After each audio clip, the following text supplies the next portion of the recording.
I'm right behind him with all my stuff on, my mosquito repellent and my long sleeves and my boots and everything to kind of save myself from the bugs and all the things that we're all kind of afraid of. And here he was, bare-chested, walking without any covering, and cutting the trail. And then he stopped like this.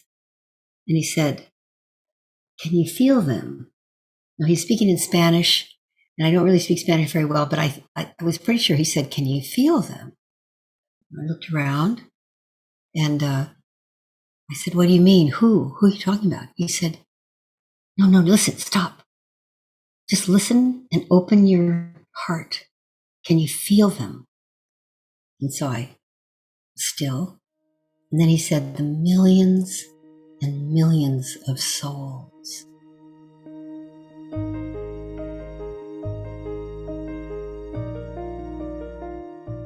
Welcome to Letting Go and the Greatest Secret, where we explore the end of your suffering and the beginning of lasting happiness. I'm Hale Dwoskin, and today I'll be talking with Lynne Twist. Lynne Twist is the founder of the Soul of Money Institute and author of The Soul of Money, Transforming Your Relationship with Money and Life.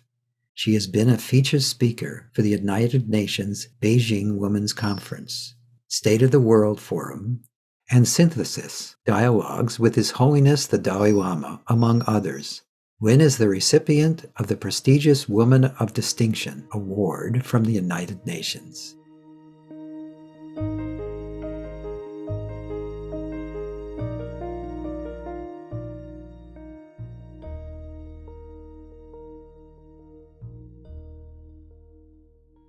Right now, what are you into? What are you really? What is making you the happiest, or not necessarily the happiest, but has you the most passionate at the moment? Oh gosh, well, it's hard to give you one answer. Oh, then give me four. I don't care. I'll give you four. Yeah. Well, one is talking to you. That's totally fun. I've just come from what's called the President's Day weekend with my children and grandchildren. And it's just so rare when your kids grow up and they have children of their own, to get everybody to come together is always like, there's in-laws and all these jobs. Yes, a lot of juggling. Yes. Jobs and things in the way, like work. And we were all together. It was so fun skiing together up in the mountains. And I'm still in the blush and the glow of being with my grandkids and my kids and their partners. So that's number one. And then number two is I just finished a book after years. I'm not very good at writing. I have to have a collaborative writer and I talk to them. That's how I do it. And years of working on a book called Living a Committed Life, finding freedom and fulfillment in a purpose larger than yourself. And that's been it's a little bit of a memoir, but it's also about all the amazing people that I've had the great honor of working with and hanging out with. So it's a lot about them. And then the third thing, when you ask that question, is I've been working for many years in the Amazon rainforest with an organization that I co-founded with my husband, Bill, and John Perkins, our friend, called the Pachamama Alliance. And Pachamama means Mother Earth. And it's an alliance between the indigenous people of the Amazon, in particular area, the Sacred Headwaters area, and conscious, committed people in the modern world, like everybody listening to this wonderful conversation, for the sustainability of life. So I've been very engaged in working in the Amazon with indigenous people. And then we've created online programs, Pachamama Alliance has, all over the world to wake people up from the trance of consumerism and despair and apathy and what can we do about the climate, to getting into action, because we can turn it around, because we caused it, we can undo it. So that's a big thing for me. So those three things came to mind when you said that. Well, that's great. Actually, I have something to say about the last one. You did a presentation at the Transformational Leadership Council. It's got to have been, was it 15 years ago? It was Probably, I think. Yeah. It was a long time ago. But you moved, I was moved to tears. It was the first time I saw clearly, I kind of knew that before, but that how much I and the whole planet was lost in more is better, Mm. and its consequences.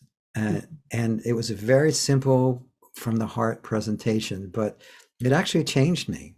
Mm. I ever since then, I've been trying to help people see that more isn't necessarily better. And I've been living that in my own life. So I just want to thank you for that. And that was, I guess it was partially related to Pachamama, but it was also just related to just the goodness that you bring to this planet and wanting to share that, because it was a group of us who were we were all leaders of organizations, and to try to get all of us to recognize that more isn't necessarily better was a really smart thing for you to do, because we all have spheres of influence. And at least through my organization, there's very few courses I teach where I don't at some point make that point to people. Oh, I love that. Thank you. Wonderful. Mm. Fantastic. Thank you. Oh, thank you. Again, it was for me a turning point in this life. I love hearing that. Yes. And I wish we'd stayed more in touch, but I just wanted you to hear that. And I wanted to say that out loud for everyone listening to know what an amazing person you are. No, well, that message that I now realize, I remember what I talked about was the message of the book, The Soul of Money. Yes. And really looking at our relationship with money has kind of hijacked our lives, so that we absolutely kind of are in a trance about more is better. We've got to have more of everything. And it's, right. It's a mindset of scarcity that drives us into being inconsistent with our own humanity and taking more from the planet than we need. And it's gotten us into a lot of climate trouble. So I'm so happy to hear that it stuck with you and that you've proliferated that message, so that yes, people can realize I continue they have to enough. do that. That's right. right. Just what they have right now is enough. Yes, because again, what is, or what we are, depending on how you want to express it, is all. Mm. So how could that not have enough? What is everything. What we are is everything. We're not just a limited body mind. We're all that is. Mm-hmm. And how could that actually want or need for anything? Mm-hmm. Mm-hmm. And also this beautiful planet that we share with all sorts of other species and plants and animals, and this environment, it's our home. If we treated we would never treat our homes the way we're currently treating our planet. Mm-hmm. We just wouldn't do that if we really saw it that way. It's true. Yeah. I think that the climate crisis is not happening to us. Maybe it's happening for us. And the when you look at something that's happening for you as a teaching, as a wake-up call, as an opportunity, as a breakdown that has the seeds of its own breakthrough. Yes. The climate crisis and even the pandemic, which, there's tragic consequences, of course, to both. But if we can shift it from happening to us, that we're victims of something over which we have no control, to it's happening for us in a way that is a teaching, a wake-up call. Paul Hawken likes to say we're being homeschooled by the mother. Right. Then there's enormous power in realizing that every living thing on this planet is being homeschooled, is as receiving feedback to make the course correction that's ours to make. And it's such a generous thing for her to do, our mother, rather than just kind of, shutting us off from all that she gives. So beautiful beautiful way to look at it, and also gets you moving into action rather than be terrified that you've done something wrong. Rather, oh, we can change the course. We can do it. We can reboot. We can reimagine. We can recreate. We can reset. We can rebirth ourselves. And I think Right. that's what's happening. I agree. It seems to be happening on a planetary level. Yeah, exactly. I kind of think the pandemic, although very powerfully hurtful for so many people, and many deaths and many lost loved ones and many illnesses that should never have been in many ways. But if we look at it, let's kind of step back 30,000 feet, you could say the pandemic is morning sickness for a species that's pregnant and being reborn. And when I had my first child, when I had morning sickness, I didn't know I was pregnant. I thought there was something wrong with me. So I kept wondering, why was I throwing up, and why was I so tired, and and then when I had this incredible news I was having a baby, then throwing up and being tired and all that had a context that was inspiring and wonderful. Same facts, still throwing up, still being tired in the afternoon. But now this was like, oh, I'm pregnant. Oh, I'm going to throw up again, And I think we need a context for the pandemic that is empowering. And that's my context, that we're pregnant and we don't know it. We're having morning sickness, and we are maybe a little mourning with mourning sickness from all we've done that was kind of off course to our mother. But now we're pregnant with a new kind of human being that we are going to give birth to, and there'll probably be a long labor and kind of a difficult delivery. But if we stay with it, we could be reborn. So that's one way of looking at it. And it's happening on every level. The teachings that are coming out all over the planet, or the message. On one level, it's all about loving the mother and taking care of the mother and honoring the mother and recognizing that the mother isn't separate from you. The hubris of the human beings thinking they're separate from nature and they can somehow manipulate it is extreme. But there's this other hubris where we think that we're little gods and goddesses running around in charge of deciding how the planet is supposed to be. Whereas if the more we get ourselves out of the way, the more there's this natural beauty and harmony and just unconditional love that shines through, that is already pointing us in the directions that we need to go. And it's happening on every level, not just about climate change and the pandemic and all the other crazy things that are going on the planet. Sometimes, as in fact, I think you made that point in that presentation, but sometimes the old needs to break down. Yes. In order to make room for the new. And I don't think many people would vehemently, certainly not the type of people who are going to listen to this, are going to vehemently argue with the fact that the old is breaking down. Just trying to keep patching it up. It's, and I don't know where I heard this from. This may have been from you too, but it's like moving around the deck chairs on the Titanic while it sinks. Unless we pay attention. That's all we're doing. Would you agree with that?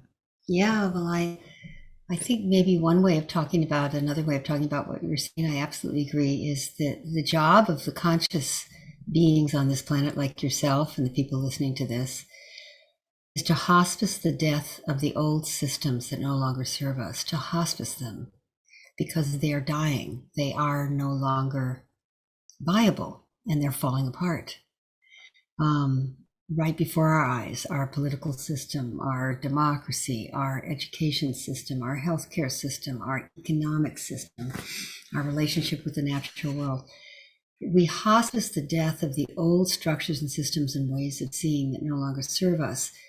We give them a dignified death. They'll die faster. They are dying because they're unsustainable.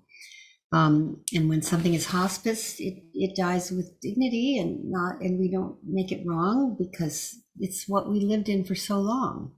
Right. And then we can midwife the birth of the new structures and systems that we now know are more accurately rooted in the truth and integrity of the way we understand life to be now, and our relationship with one another, with the natural world, with the long-term future of life. We've been homeschooled so we can hospice the birth of the new structures and systems that will serve us, that are more accurate, more authentic, more appropriate to what we now know about ourselves and our role in the universe, our place in the great community of life. Mm-hmm. So hospicing and midwifing are both acts of love, really. Yes. And it's love that is being called for. Yes, that's always the answer. Isn't it always the answer? And it's also everything that's happening, even the things that appear, and this might be outrageous for some to hear, but I believe is that everything we're experiencing is love being expressed. Mm-hmm. Even the destructive, what appears to be the destructive forms, is that one unconditional love being expressed through us, and as all that's happening. Mm-hmm. And if we can just stay open to that, at least as a possibility, then we're more open, I believe, to being motivated by love instead of need, by love instead of it's all about me, and by love instead of I have to have my way and you can go see the highway. Yeah.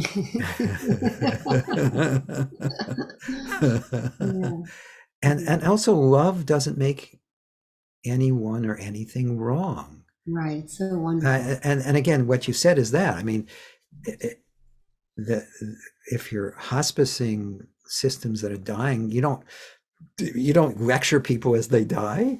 You just make them comfortable. You do what you can to support them. You don't attack them. Yeah. You love them. And as a midwife, you're just here to welcome new life into the world through love. And I think that's beautiful. Mm-hmm. I think it's also another way of looking at what's going on is I like to make a distinction. I think I did this also at a TLC meeting between change and transformation. Yes. And change is useful and important, and you want to change your location, move to Bellingham, you want to change this, that, and the other thing. Very important, not bad or wrong. But change has a dynamic where you normally, and this is so in the political realm for sure, but we say we want to change because we're making something wrong. The way it is wrong. And we're going to make it right by changing it. Right. So the nature of change is to kind of insult something and then introduce something that you say is better. And so it's very comparative. Whereas transformation is so different. Transformation never denies the past or makes it wrong.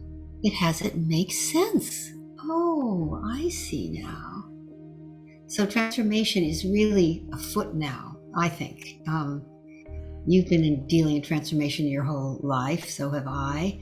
And change is really important. I'm not saying don't change things, but transformation is completely all-encompassing and allows you to see that the past makes total sense now. That's why I was married to that guy, to have those 3 kids. And the divorce gave me the independence I didn't even know I wanted. And now I'm so fulfilled because I'm on my own and learning how to live in my own, like that. That's an example of a transformation. Yes, or yes, to discover that the throwing up every morning is because I'm having a baby rather than there's something wrong with me is a transformation. Suddenly the whole thing makes sense. So the context of transformation is such an important part of what you teach, I just want to say, and allows people to be at peace with what seems to be not working, so that they see it's power, its teaching, the seeds of a breakthrough in it. And I love that about you. So I want to say that. That's sweet. I could spend this whole discussion talking about the things I love about you too. So tell me more about your upcoming book. This podcast is going to come out before your book comes out, but I'm sure there's some learnings in that book that you wouldn't mind sharing with everyone. Well, it's called Living a Committed Life, Finding Freedom and Fulfillment in a Purpose Larger Than Yourself. And it really, it got started by Jack Canfield, your friend and mine. He, at several TLC meetings, I would be given the opportunity to speak, and I would always tell stories. And Yes. He went to the Amazon rainforest with me, and after that, all the people who went with him and others who'd been all told a lot of stories. And Jack one day said to me, Lynn, I'm the story guy, as you know. I mean, everybody tells stories, but I've really done a good job with that. I've sold 500 million books of stories. Yeah, he's good at sharing stories. Chicken Soup for the Soul Right. is one of the most powerful and popular titles ever. And he said, I want you to write a book of stories, and I want to encourage you to do that. And here's how I'll get you started. You come to my house in Santa Barbara. I'll get 20, 30 people. We'll take 2 or 3 days. We'll have breakfast, lunch, and dinner together, and I'll just interview you, and you just tell story after story after story after story of things that you've seen and done in your life, and the people you've worked with, and the work of ending world hunger in India, Bangladesh, Sub-Saharan Africa, the work of working with indigenous people in the Amazon, the work with working with Nobel women, the times I met with Mother Teresa. And I'll record it all, Jack says. And then it'll be the core material for a book of stories. So I said, oh my God, okay, I'll do that. How fun. So I did do that. I went to his house. We sat around the beautiful living room, which you've been in, and he put me on a bar stool, right in front of her. And he sat next to me, and he just asked me questions. And I told 53 stories in like a day and a half, I'd say, to these wonderful people, because I'm not a writer the way probably you are. I'm a storyteller. I'm a communicator. Yes. And I need very people. good at it. I need people to talk to. So he provided the people to talk to. He asked me the questions, and I told the stories. And then it got all cataloged. So that's how this book started. So I just want to honor and acknowledge and bow to Jack Canfield, because then the stories, it became a story bank, sat in my, some digital category that my assistant had. And then as I was walking through life, I tell other stories on a podcast like this one, and they put more stories into the story bank. We ended up with 167 stories. And that's way more than can go in a book. But way more, yeah. But then I'm not, as I say, I'm not so good at sitting down and writing, but I'm pretty good at talking. So my friend Mary Earl Chase, she's a wonderful collaborative writer. She said, look, I'm going to just come and sit with you 2 hours a week, and we'll take all of this and put this in a book, and I'll help you do it. And so she did. And for the last couple of years, Mary and I, sometimes 2 hours a week, sometimes 4 hours a week, would just talk, or I would talk, and she would record. And then she, thank God for her, organized it into chapters of distinctions, I'll call them, like the distinction between change and transformation, or the distinction between taking a position and taking a stand. Or the distinction of a breakdown always has the seeds of a breakthrough, or being how important it is to find a way to be proximate to suffering if you're not suffering yourself, or what does it mean to live in the context of possibilities. I'm just looking at chapters in my book, and so we put it all into a book that really helps people deal with what is going on in their life through understanding how to deal with it through stories. Stories not only about me, but about Van Jones, my dear friend, or Jack Canfield, or Hafsat Abiola, or Jane Goodall, just people I admire. And And the point of the whole book is to have people realize that the times we're living in are calling for people to live a much more committed life, a bigger life, a life where they really see that they can turn their life over to a contribution that's theirs to make, and that that's the source of tremendous satisfaction, rather than accumulating more stuff or trying to keep yourself separate from other people, but rather to step into the great challenges of our time rather than be afraid of them and make a contribution to resolving them. And so that's the new book, and it's coming out in October. That's wonderful. So, is there? I'm sure they're all your favorite stories. That's why they're in the book. Is there is there a story that you'd like to share with all of us?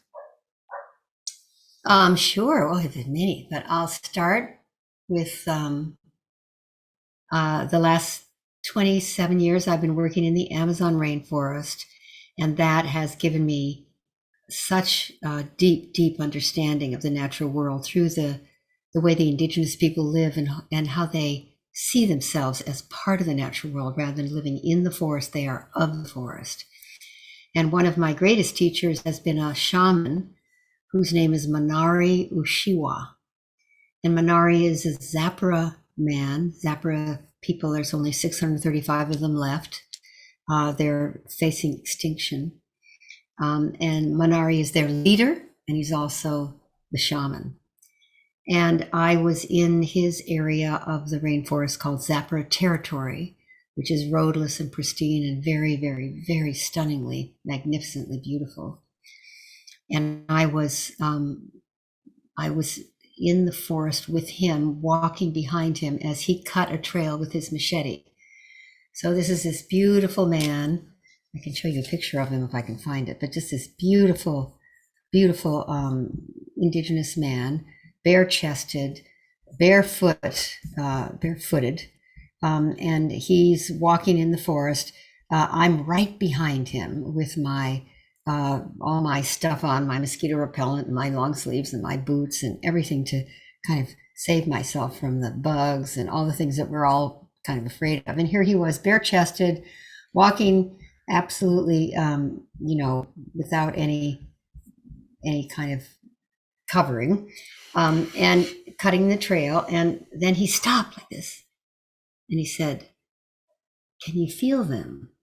Now he's speaking in Spanish, and I don't really speak Spanish very well, but I was pretty sure he said, "Can you feel them?" I looked around, and I said, "What do you mean? Who are you talking about?" He said, No, listen, stop. Just listen and open your heart. Can you feel them?" And so I was still. And then he said, "The millions and millions of souls." And in that moment, every leaf, every twig, every ant, every worm, every snake, every monkey, but every plant, every flower, every orchid had a soul for me too. And I experienced being in the company, almost like a visceral, physical experience of being in the company of millions and millions and millions of souls. And ever since then, I started to cry, and it was so palpable and real and true. And it never had occurred to me before. I mean, prior to him saying that, I was, scared of the bugs, you could say. Right. And after that moment, and I can tell you to this moment now, sitting here with you, it's all changed for me. When I am walking anywhere, and it doesn't need to be in a forest, it can be by a river, it can be by the ocean, it can be walking down a city street, and there's a tree there, I feel that a real being. And I've recently been working with a woman named Suzanne Samard, Dr. Suzanne Samard. She wrote a book called Finding the Mother Tree. Oh, it's a wonderful book. Yes. Have you read that book? It's just awesome. Amy, my wife, Amy. Amy, my wife, read it, and I read parts of it. But the book, it's a wonderful book. And her TED Talk has 10 million views because she tells about the forest is a society of souls. Yes, yes, There's mother trees. They take special care of their kin. They download wisdom through the root system, through the mycorrhizal, through the microbiome, with the fungus. It's all a big communication network of love. yes, And now I not only, that's not like a theory for me. I feel that. I yes. feel that. And after this, do you hear them? Do you feel them? Millions and millions of souls. That was an absolute total game changer, life changer, and I'll never be the same. Yes, yes. I know exactly what you mean, because often when I'm in nature, I forget that there are animals and trees. It's I don't. There's just no sense of separation. There's just this beautiful dance of love and light and boundlessness. And even though it's a little bit of a separation, and I see them as just the same way I would a person. Not in as they're separate from me, but just plants are people, and dogs and cats and birds. They're just people too, on some deep, intimate, interconnected level. And so part of the reason I moved to where I live now is because there's such an opportunity to immerse yourself in nature. There's something my favorite my favorite activity besides doing the work that I do is just being in nature, because it feels like home. That's so great. Yeah. Well, more and more of us, I'll say, the big us, is discovering that that's our home. That this is not alien to us. That Dr. Suzanne says that the trees have 9 senses. We only have 5. And some of the trees that she works with are 1,000, 1,500 years old. They were here long before there was a United States. They were here long before there was a Renaissance.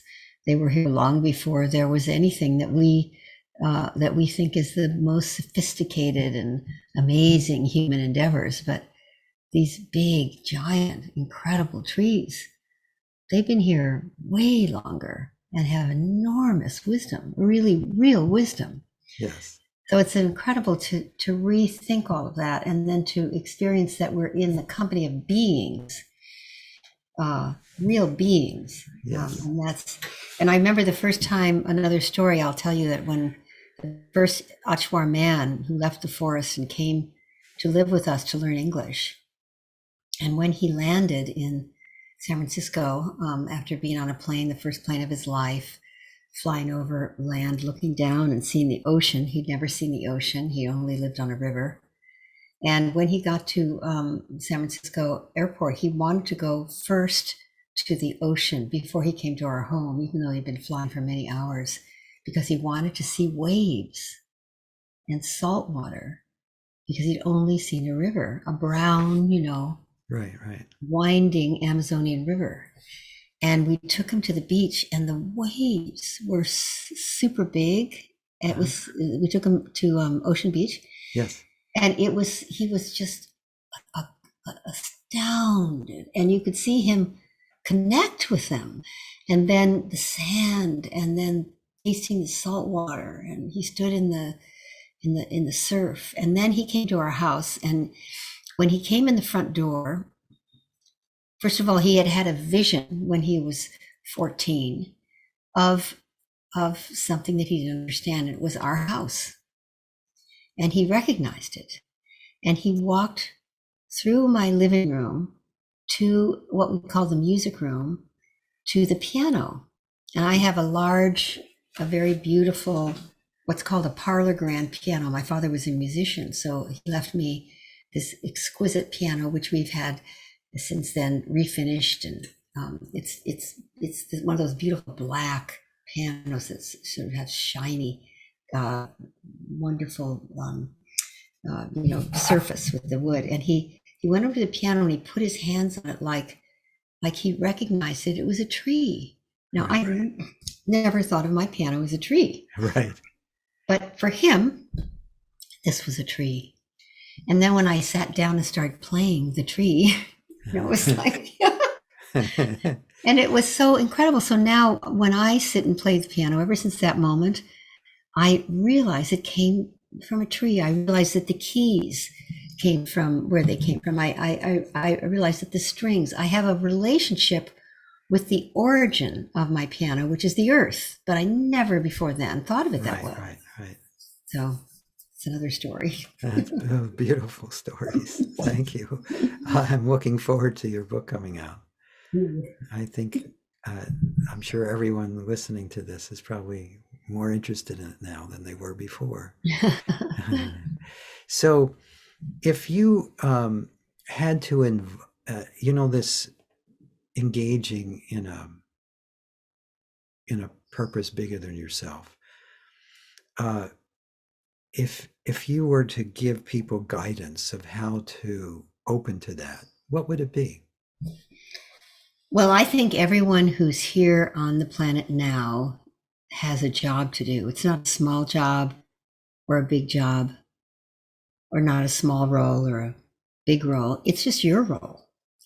And I think people's life is often about finding that. And I call it, what are you standing for? Because I think we're living at such a critical time.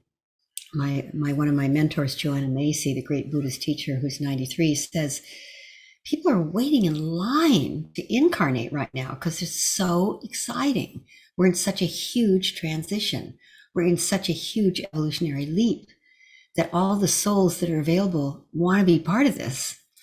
And I like thinking that thought. I like her beautiful image of souls waiting in line to incarnate, because here we are, we're here. Yes. And this is a time of profound transformation, not just personal transformation, which is a wonderful thing, but species transformation, our species. And so I think everybody alive today has a role to play, and it may be a role as being the best kindergarten teacher that's ever taught at that school, who's teaching children in a way that they understand that every action they take impacts the future of life for the next 1,000 years. It might be that kind of kindergarten teacher. It might be that you're a fireman who's not just a fireman, which is a wonderful thing to be, save lives, take care of our communities, but you're also a fireman who's discovering that in the blush of climate change, we have new ideas and ways to prevent the fires in these forests that you're going to come up with because you can see how critical the forests are. Or you're Hale Dwoskin, who knows that being with people and listening deeply to them and giving them the opportunity to share the deepest longings of their heart and who they are leads them to find their place in the great community of life. So I think everyone has a role to play. And if you play it, your life will be enormously meaningful. And how you discover what it is by looking at what you've always paid attention to way back on the playground in first grade, second grade, third grade. Maybe you were the person who always picked, when it was time to pick teams, the person who was left out.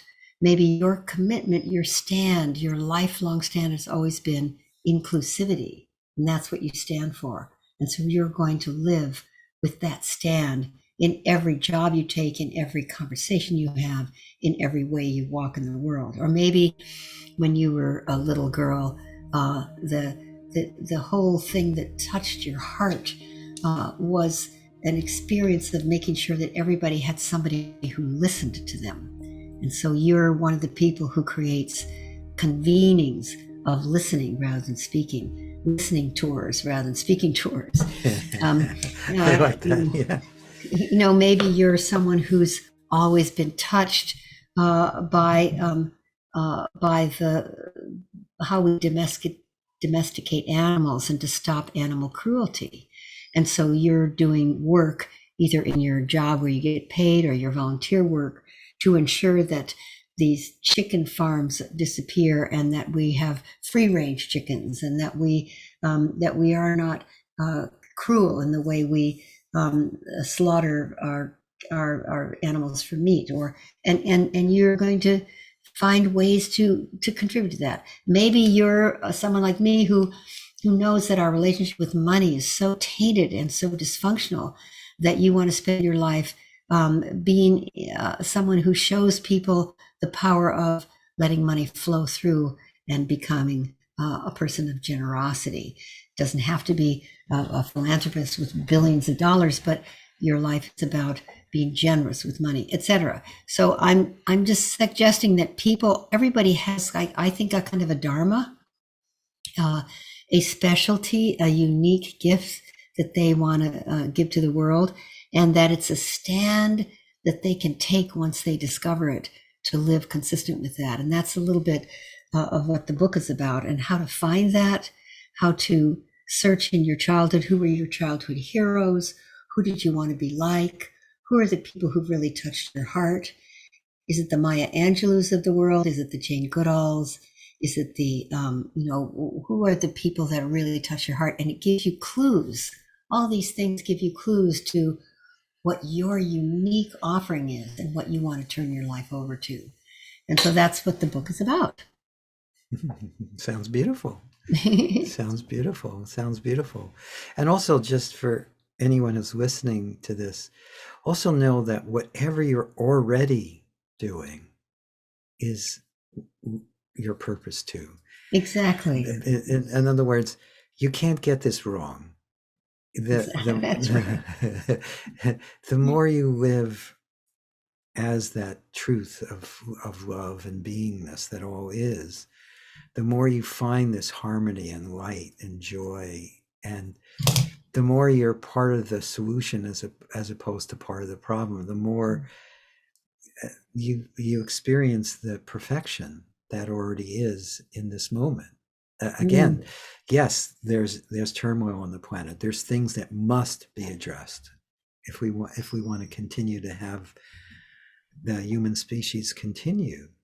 But at the same time, in this moment, there is a beauty and a perfection and a beingness or an isness that, if we can spend some time acknowledging that, honoring that, being that, and allow that to inform our journey to find purpose or our journey to do good things in the world, we're doing it from a much more whole, full, open place. Would you agree with that? I would absolutely agree with that. And that is a dharma of its own. So in every job and every role and every place that we have in life, there's that opportunity to be fully present with that, and know that the love that you have for life can be expressed as a bus driver, as a waitress, as a researcher. It's really your relationship with what you're doing and your capacity to bring your full self to it that makes a committed life. So that's a beautiful way to look at it. And I do think that that we're all, we all have doubts about ourselves. We all worry that we're not on track, etc. And even addressing all of that is an act of generosity and grace to be in the inquiry. And yes. I know that's so much of what you help people with, knowing that the inquiry is healthy, not a problem. Yeah, it's a beautiful part of life. Yes. I haven't found any parts of life that aren't beautiful. That's right, because that's the lens through which you look. So I think in our communication before we did this, there was a gift you wanted to give people. Was that? Oh yeah, and I think that's been set up with your team, but we have something called the 3 laws of money magic, and it's a little video of a little teaching about money forgiveness, how to forgive yourself for maybe mistakes you might have made with money. Just a little video, and it leads you to to a course that we do called, let's see, what is it called? From Scarcity to Prosperity, I think is what it's called. Oh, good, And it's good very title. inexpensive, and it's the Soul of Money message. So we'll make sure to give that free gift to everybody who's part of this wonderful recording. Well, good. Thank you for doing that. It's very generous. That your perspective on money is one I wish everyone had, because it certainly, that in and of itself would be very transformational. Mm-hmm. Yeah, I think so too. It's not just my perspective; it's the perspective many people share. But Oh yes, I wrote about absolutely. Yes, Yeah, you I wrote wrote about it, but yes, a lot of people do share that it, perspective. including you. True, but Yeah. so, is there a parting thought you'd like to leave us with?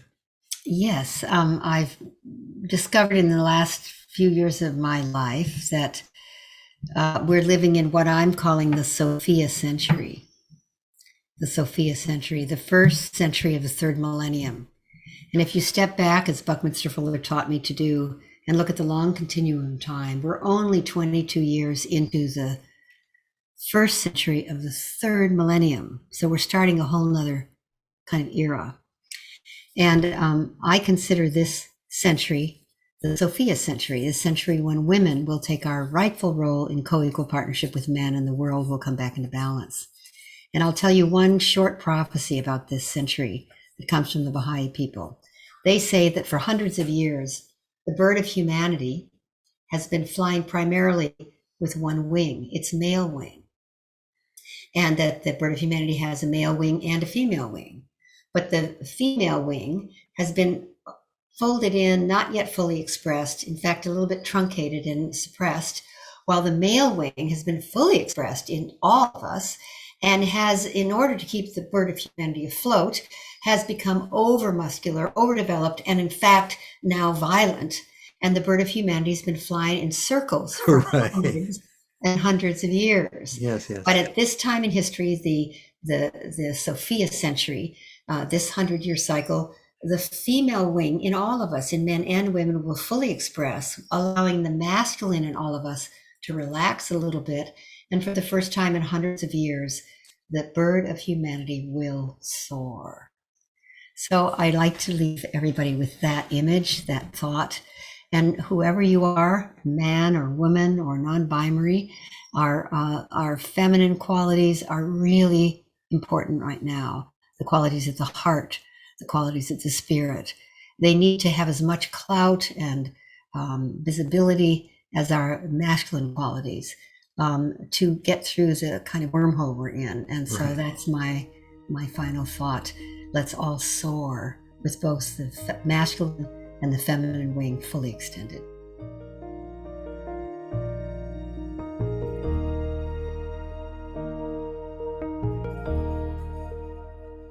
I hope you enjoyed our conversation with Lynne Twist. You can learn more about Lynne at soulofmoney.org. You can also access a free mini masterclass on money forgiveness at soulofmoney.org/3 steps. That's soulofmoney.org/3 steps.org. If you've enjoyed this podcast, please subscribe so you have immediate access to future episodes. Please give us a 5-star rating and share it with the people you care about.